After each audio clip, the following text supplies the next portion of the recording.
You're about to learn a recipe that will impress any guest and delight your own taste buds. My name is Malcolm Saunders, and this is Paul Nagy. All right, we're here for another episode of Easy Upgrades, and I've invited Paul, onto the show because Paul's been a customer for a while. He's been coming to lots of classes. In the last class, you had brought these amazing dessert, and it was a room full of women. And I think they were joking. They're like, if you're single, you're going home with a girlfriend tonight, because everyone was just so impressed with it. And it was great. I have yet to see these fail anywhere, so it does work quite well. Yeah, awesome. And super simple, super easy.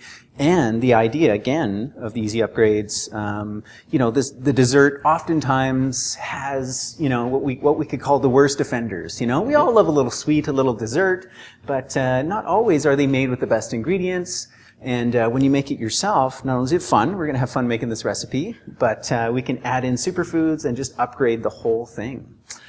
Don't forget the cup of vegetables. And the cup of vegetables. All right, so we're going to have an element of vegetable, we're going to have an element of fermentation, we're going to have an element of algae, spices, nuts, wholesome sweeteners, you name it. We got it all in here. And at the end, when you serve it out, it comes in low enough that I've never had anybody complain as far as I haven't done the exact math to get exactly how much the sugar is, but never enough to worry about. Yeah, absolutely. So now this is a journey for you. You've been coming to lots of classes, and I'm sure. I was very impressed with what you created.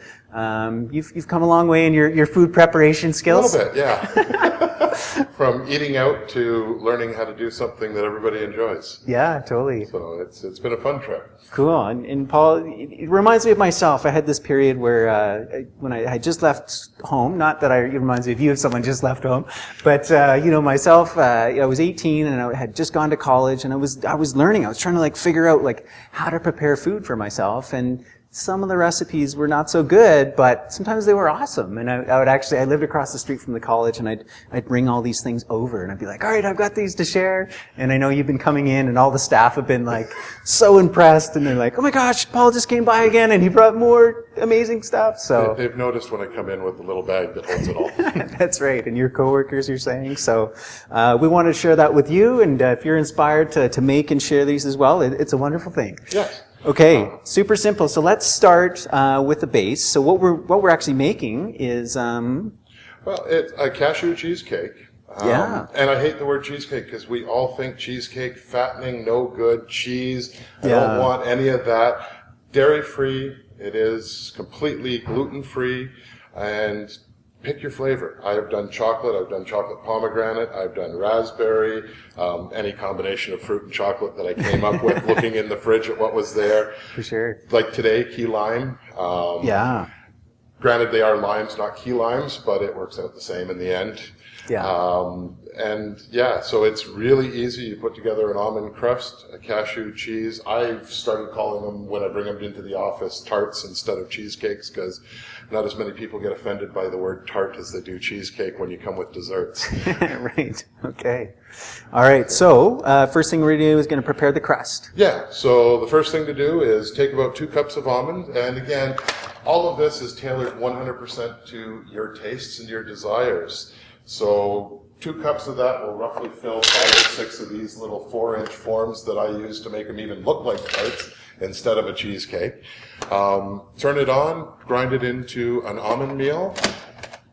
All right. This is about the worst food processor ever, this one here. There we go. That's what makes it interesting. Yeah. Because we're going to do it a few more times still. Yeah, so okay. That's don't grind it up into a really fine powder or you'll lose complete texture in the crust. Right. So it is a raw dessert, so all your texture is here. Yeah. So we get it into a rough shape like that. Once it's like that, I actually usually just leave it right on, but yeah. Okay. So as you can see, it's not a perfect grind up yet, but we're not done mixing it. But at this point, I would add in the rest of the dry ingredients that go into the crust. Okay. So in that, we would add, for this particular one, I'm doing a crust that mimics graham cracker crust. But as we know, it's hard to get good graham cracker, vegan, and all the rest. Yeah. So pumpkin pie spice mix. And almonds is a good indication. Nice. I would put probably about half of that to start, and then we'll see how it... Okay, so that's about a half tablespoon in there. So we'll put that in. A half tablespoon to a tablespoon is about all it does. Yeah. And then we would add in the maple syrup and a couple of tablespoons of the melted coconut oil. Again, melted is just because it mixes better. Yeah. So with the maple syrup, I do anything from a quarter to a half cup, depending on how sweet you like your crust. Yeah. Why don't we go in the middle and start at 2 and possibly add a third? We'll find out when it's done mixing. Okay.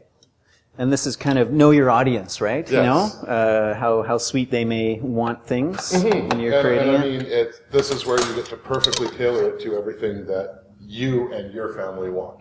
Yeah. Or friends, or whoever you want to share it with. Exactly, and same with the nuts, right? I mean, as I'm looking at your recipe here, which we're going to post down below, almonds, hazelnuts, you can use any nut. You bet. Any seed. I have used pecans, walnuts, and almonds to make the crust. I've used macadamias, I've used cashews, I've used a combination of the two. I'm waiting for hazelnuts to come back because I have an idea I want to try with hazelnuts. Yeah.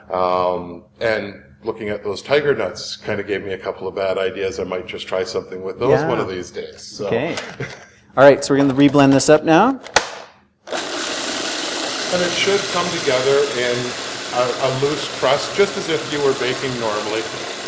And then it's ready so that you can actually press it. You added coconut oil? Oh, I didn't actually do that, yeah. So 2 tablespoons of coconut oil-ish. Okay. Yeah, I love this, Paul.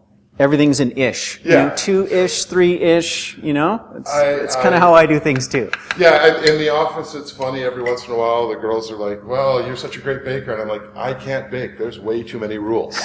That's true. So, I can cook. Yeah. Raw desserts I took a real great liking to because it has as many rules as cooking.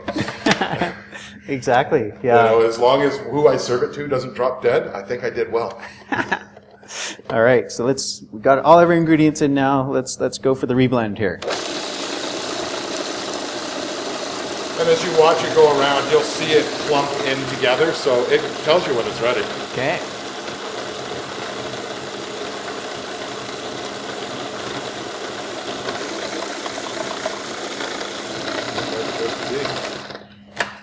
And see if we can make a little cookie dough ball out of it. All right. And we can. There we go. It's beginning to clump together. Now, the other option was that you could use dates instead of maple syrup, and that's perfectly viable. Honey, if you want to go that route, any sweetener that you want. And the other crust that I make, rather than the pumpkin pie spice, I use chocolate, everybody's favorite. Make a nice chocolate crust. Here's where I cheat, and the first little ball that comes off, first you check, see if it'll compact properly. Then that you have the flavors right and the texture you want. Oh, yeah. Okay, we got it. Once you've got all that, then it's just a matter of getting it into the forms. All right. And, of course, you can use anything that you have. You brought these amazing little... I really enjoy these because, 4.5 inches. Nobody feels guilty about one of these. And especially, like, when I brought it to the class. I had this cut in 8 individual pieces. Right. So it's the perfect size to try it, yeah. And you still don't feel bad. Yeah. Okay. Well, I'm going to let you portion it to the right thickness. Yeah, and again, that's all exactly how you want it. Do you like a lot of crust? Do you want just a little crust? You do need some there. I have tried making these with just the cashew cheese part. Yeah. It doesn't release from the form no matter how frozen it gets. Right. Yeah, yeah. So it needs the crust to give it a little bit more. Okay. And then what I found that makes it really easy with these is they are the perfect size to nest into each other. Right. There you go.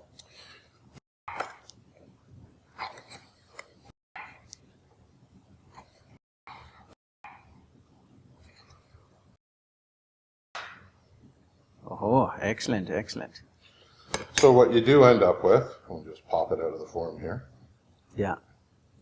Nice little pie tart. Right on. Now, with these, depending on how cold your house is, once you get them done, you can put them in the fridge, in the freezer.